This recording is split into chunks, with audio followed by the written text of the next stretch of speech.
গোৱালপাৰাত চলিব পুনৰ উচ্ছেদ। কাইলৈৰ পৰা চলিব উচ্ছেদ অভিযান। ইতিমধ্যে সাজু হৈছে আৰক্ষী প্ৰশাসন। দহিকাটা সংৰক্ষিত বনাঞ্চলত অবৈধভাৱে দখল কৰা দখলকাৰীক উচ্ছেদৰ বাবে 30 দিন আগত জাননী দিছিল বন বিভাগে। গোৱালপাৰা বন সংমণ্ডলৰ অন্তৰ্গত নিৰ্ধাৰিত সীমাৰ ভিতৰত দহিকটা সংৰক্ষিত বনাঞ্চলৰ ভূমি অবৈধভাৱে বেদখল কৰি বিভিন্ন নিষিদ্ধ কাৰ্যকলাপ চলাই আহিছিল। জাননীৰ 30 দিন পিছত একাংশ বেদখলকাৰীয়ে নিজেই ঘৰ ভাঙি অইন ঠাইলৈ ৰাওনা হৈছে। প্ৰায় 250 ঘৰ বেদখলকাৰীয়ে ঘৰ ভাঙি অইন ঠাইত ঢাপলি মেলিছে। ইয়াৰ কিছু এক্সক্লুজিভ দৃশ্য আমি SP Live 24 দৰ্শকক দেখুৱাই আছো।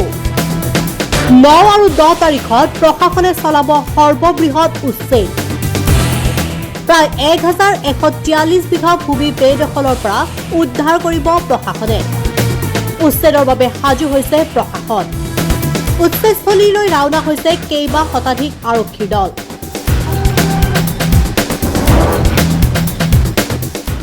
আমাৰ নোটিছ 405টা নোটিছ ইয়াতে জাৰি কৰিছে।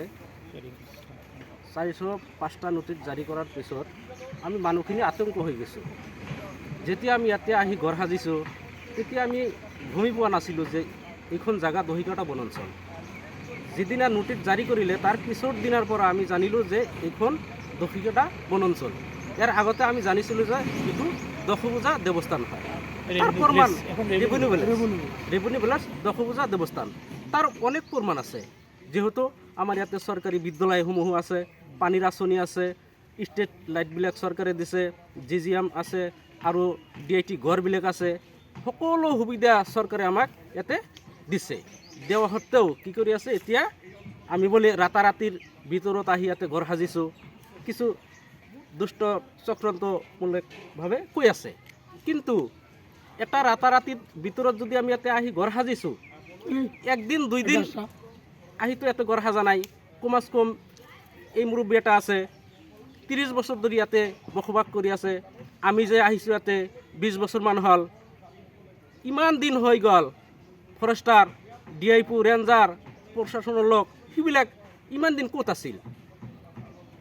সিহঁতো যদি বনাঞ্চল হয় এইটো আগৰ পৰা আমাক বাধা কৰিব লাগিছিল যে এইটো বনাঞ্চল, ইয়াতে তোমালোকে থাকিব নোৱাৰা, বেলেগ ঠাইত যাই হেনে তোমালোকে থাকা। সেইটো কৰিলে হয়তো আমি আগতেই গুচি গ'লোঁ হয়। এতিয়া আমি কিমান মানুহে ঘৰ দুৱাৰ সাজিছোঁ, গছ গছনি সেইবিলাক পলাশক কৰি তুলি আছোঁ। এতিয়া আমাক নোটিছ জাৰি কৰাছে। তাৰপিছত আমি সকলো ৰাইজ আতংকিত হৈ গৈছোঁ। ইয়াৰ আগত পাইকান, হাছিলা বিল যেনেকুৱা ৰাতাৰাতিৰ ভিতৰত উচ্ছেদ হৈ গ'ল, তাৰ ভয় এটা আমাৰ মাজত সোমাই গৈছে। তাৰ কাৰণে আমাৰ মানুহবিলাক আতংক হৈ গৈছে। ডেইলি ৰিপিট ফ'ৰ্চ, পুলিচ বাহিনী আমাৰ সিফালে ৰাস্তা দি যোৱা হোৱা কৰে। সেইটো দেখি আমাৰ মানুহবিলাক হতভম্ব হৈ গৈছে। তাৰ কাৰণে আমি এতিয়া কি কৰিম? আমাৰ উপায় নাই। এতিয়া আমি বাৰীঘৰ ভাঙি ৰাস্তাৰ কাষত যাই আশ্ৰয় শিবিৰ এটা লৈ আছোঁ। তাতে থাকিম বুলি আমি সকলো ৰাইজ একমত হৈছোঁ। কি জনাব আহ্বান এতিয়া আমি চৰকাৰক এটাই জনাম। কিন্তু আৰু এটা ইস্যু হ'ল যে অনলি টাৰ্গেট মুছলিম। চৰকাৰে এটা টাৰ্গেট কৰি লৈছে যে মুছলিমবিলাক যাতে হাৰাশাস্তি হৈ থাকে। সেইটোতো আমাৰ মুখ্যমন্ত্ৰী ডক্টৰ হিমন্ত বিশ্ব শৰ্মা সেইটো কৈ আছে যে মুছলিম মানুহক অলপ প্ৰেছাৰত ৰাখিব লাগে, ৰাখিম।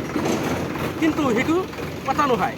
এতিয়া কথা হ'ল অলপ কেইদিন আগত হয়তো জুবিন গাৰ্গক লৈ কিবা কিবি হৈ গ'ল। আপোনালোকে জানে জুবিন গাৰ্গক সেইটো তল পেলাবলৈ আমাক উচ্ছেদ কৰি আছে। সেইটো আমি জানো যে জুবিন গাৰ্গৰ সেইটো এতিয়া উচ্ছেদ কৰি অহা নাই, সেইটো ৰাখিবলৈ চেষ্টা কৰি আছে। কিন্তু সেইটো কৰিলে নহ'ব। আমি সকলো ৰাইজ জুবিনদাৰ লগত আছোঁ। জয় জুবিন দা বুলি আমি চিঞৰি আছোঁ। জুবিনদাৰ ন্যায়টো লাগিবই। আমাক উচ্ছেদ কৰি যোৱাতে মতে দিয়ক আমাক, কিন্তু সেইটো কথা নাই। কিন্তু জুবিনদাৰৰ যিটো আমাৰ ন্যায় সেইটো আমি বিচাৰোঁ। তাৰপিছত আৰু এটা বিচাৰি আছোঁ যে আমাৰ যিটো ন্যায়টো চৰকাৰে যাতে আমাক দিয়ে। আমিতো বেলেগৰ পৰা অহা নাই, আমি ভাৰতবৰ্ষৰ মানুহ। আমি ক'ত যাম এতিয়া? আমাৰ ক'তেও ঠাই নাই। আমি ইয়াতে হয়তো নদী ভাঙ্গা হৈ চাৰ্টিফিকেট মণ্ডলে দিছে, হয়তো আগতে আমি শিবিৰ পাতি আছিলোঁ তাৰ অনেক প্ৰমাণ কাগজ পাতি গোটাইখিনি আমাৰ আছে থকা সত্ত্বেও চৰকাৰে আমাক নোটিছ দিছে ইয়াৰ পৰা আঁতৰাই দিব কিন্তু এতিয়া কথা হ'ল বিকল্প ব্যৱস্থা নোহোৱাকৈ চৰকাৰে আমাক উচ্ছেদ কৰিব নোৱাৰে আমি ঠিকই আছে ইয়াৰ পৰা গুচি যাম আমাক উচ্ছেদ কৰি দিয়ক কোনো বাধা নাই কিন্তু বিকল্প এটা ব্যৱস্থা চৰকাৰে যেন মোক কৰি দিয়ে নিউজ ডেস্ক SP Live 24